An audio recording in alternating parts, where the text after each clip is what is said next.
The most favorite hospital talk in Indonesia.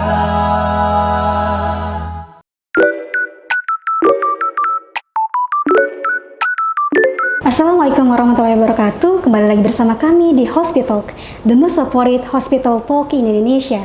Banyaknya masyarakat yang masih menganggap penggunaan antibiotik sebagai obat dewa untuk segala penyakit. Dan ini juga didukung dengan fenomena kemudahan mendapatkan antibiotik tanpa resep. Nah, jika hal ini dilakukan secara terus-menerus tanpa edukasi dan pengawasan, maka akan menjadi lahan subur terhadap terjadinya resistensi antibiotik di Indonesia. Nah, pada hari ini kita akan berbicara tentang penggunaan antibiotik secara rasional untuk mencegah resistensi antibiotik. Bersama saya, Apoteker Ayu Rahmawati Hidayat sebagai pemandu acara, dan hari ini juga ditemani dengan pembicara kita kali ini, yaitu Apoteker Yupita Sukma Wardani, yang juga sebagai Kepala Instalasi Farmasi di RSUD Kebayoran Lama. Gimana hari ini Ibu Yupita kabarnya? Alhamdulillah sehat Mbak Ayu. Oke, sudah siap ya? Insya Allah sih. Oke, kita mulai saja ya Ibu Yupita. Nah, sebenarnya antibiotik itu apa sih Bu? Dan kenapa penggunaannya itu harus dihabiskan meskipun gejalanya sudah hilang? Ya, baik Sobat Healthies. Jadi, antibiotik adalah obat yang digunakan untuk mengobati infeksi bakteri. Penggunaan antibiotik harus dihabiskan sesuai dengan resep dokter. Karena jika antibiotik tidak dihabiskan sepenuhnya, maka akan menyebabkan resistensi antibiotik. Oke. Nah, pertanyaan yang kedua juga nih. Apakah boleh membeli dan menggunakan antibiotik tanpa resep? Kalau misalkan boleh, apa sih bahayanya? Iya, jadi tentunya tidak boleh ya Sobat Healthies. Membeli obat antibiotik tanpa resep dokter sangat tidak dianjurkan. Karena itu dapat membahayakan bagi tubuh kita. Yang pertama, dapat menyebabkan efek samping yang tidak diinginkan. Yang kedua, dapat menyebabkan tadi resistensi antibiotik. Maka, penggunaan antibiotik harus digunakan berdasarkan dengan resep dokter. Seperti itu Mbak Ayu. Oke, kerennya berarti memang kita tidak boleh ya menggunakan antibiotik tanpa resep ya? Betul, tidak boleh. Nah, tapi sayangnya ya kalau misalkan berdasarkan nih kondisi di lapangan, banyak juga nih pasien-pasien yang ke dokter dengan keluhan batuk pilek. Nah, itu kira-kira tuh semuanya sebenarnya harus dapat antibiotik atau tidak? Kayak gitu. Terus kalau seandainya menurut pendapat Ibu tuh itu rasional nggak sih kalau seandainya semua pasien yang dengan batuk pilek tuh dapat antibiotik? Iya. Sebenarnya untuk batuk pilek sendiri itu kan penyebabnya bukan bakteri, tetapi penyebabnya adalah infeksi virus. Dan pengobatan antibiotik pada pasien batuk pilek itu sebenarnya tidak rasional ya Ibu. Karena untuk batuk pilek sendiri itu biasanya hanya cukup meminum obat-obatan batuk, meminum obat-obatan flu, dan mungkin jika ada kondisi demam atau misalkan pusing itu juga bisa minum obat seperti paracetamol ataupun ibuprofen dan obat demam atau pusing lainnya, seperti itu. Oke, berarti tidak semua pilek, batuk itu harus dapat antibiotik ya? Betul. Tapi mungkin ada juga nih batuk yang harus mendapatkan antibiotik, tapi itu tentu harus pakai cek lab dulu ya? Iya, betul, harus cek lab dan Siap. rekomendasi dari dokter, seperti itu. Ya. Nah, ini juga banyak nih fenomena di masyarakat nih. Kadang tidak bisa membedakan mana antibiotik, mana obat antivirus, dan mana obat anti jamur. Nah, untuk penggunaan sendiri karena memang ketiga obat ini kan sama-sama harus dihabiskan. Betul. Nah, ini apa sih perbedaannya, Bu? Baik, Sobat Healthies, untuk perbedaan antibakteri, antivirus, dan anti jamur sendiri adalah untuk antibakteri, itu obat yang digunakan untuk mengobati infeksi bakteri. Kemudian untuk antivirus, itu digunakan untuk mengobati infeksi oleh virus. Kemudian anti jamur, itu adalah obat yang digunakan untuk mengobati infeksi yang disebabkan oleh jamur. Sehingga ketiga mekanisme kerja obat ini berbeda-beda ya, sesuai dengan infeksi yang dideritanya. Oh, berarti memang beda ya cara kerjanya berarti ya? Betul. Walaupun sama-sama diminumnya harus dihabiskan. Betul. Ya. Nah, ini juga nih. Nah, untuk cara minumnya ini kan harus tepat di waktu yang sama.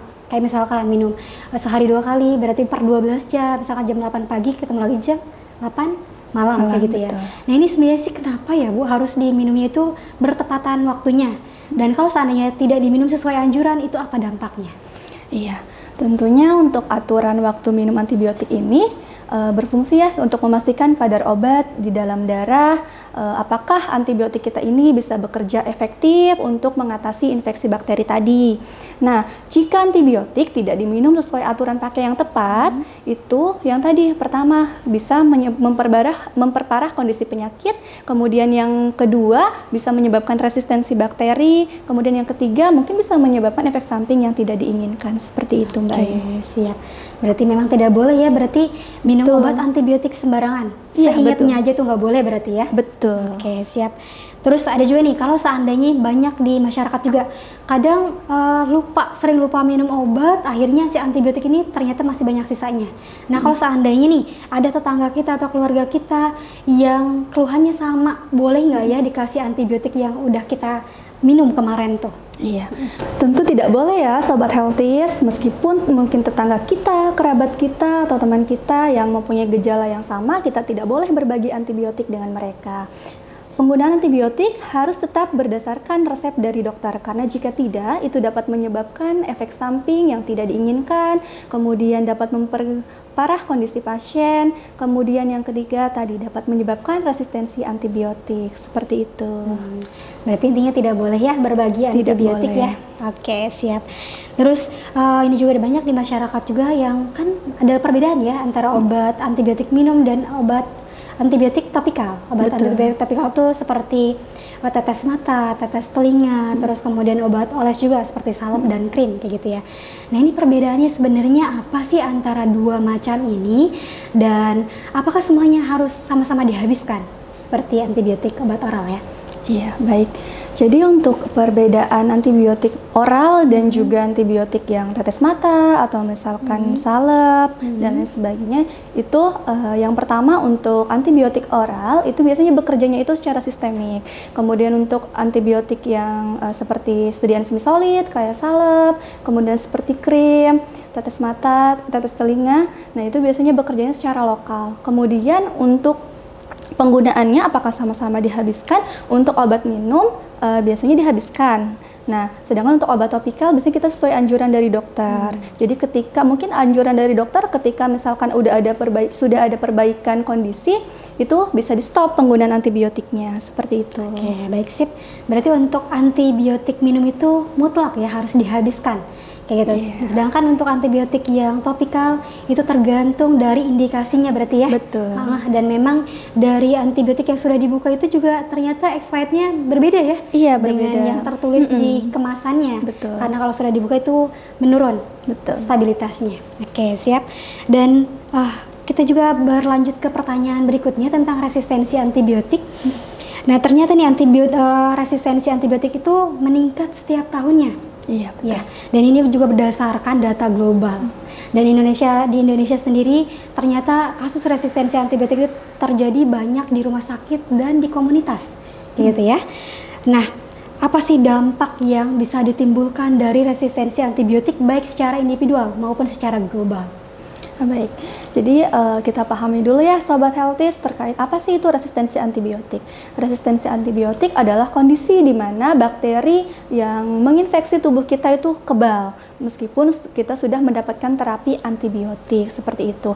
Nah, bagaimana akibatnya kalau misalkan si bakteri ini sudah kebal, dikasih obat A tidak mau, antibiotik B tidak mau, seperti itu. Yang pasti yang pertama itu sangat berbahaya ya, mungkin bisa sampai menyebabkan kematian. Kemudian yang kedua, dikasih obat apa saja itu tidak mempan gitu.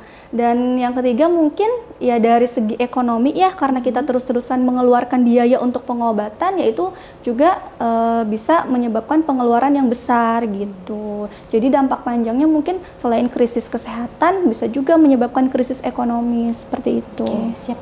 Berarti semenyeramkan itu ya kalau misalnya terjadi resistensi antibiotik. Bagi individu mungkin bisa terjadi kematian juga ya. Betul. Karena si bakteri dalam tubuh dia tidak bisa dimatikan oleh antibiotik yang ada di dunia kalau misalkan terjadinya secara global ya. Oke, siap.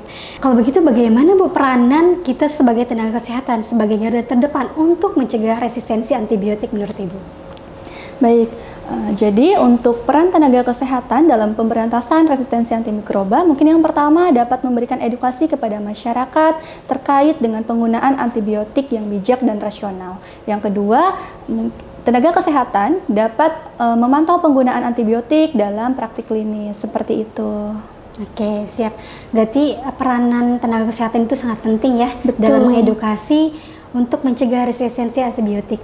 Nah, sebenarnya ya, bukan hanya tenaga kesehatan yang bisa berperan untuk mencegah resistensi antibiotik. Nah, masyarakat juga sebenarnya sangat penting untuk ikut serta dalam mencegah resistensi antibiotik.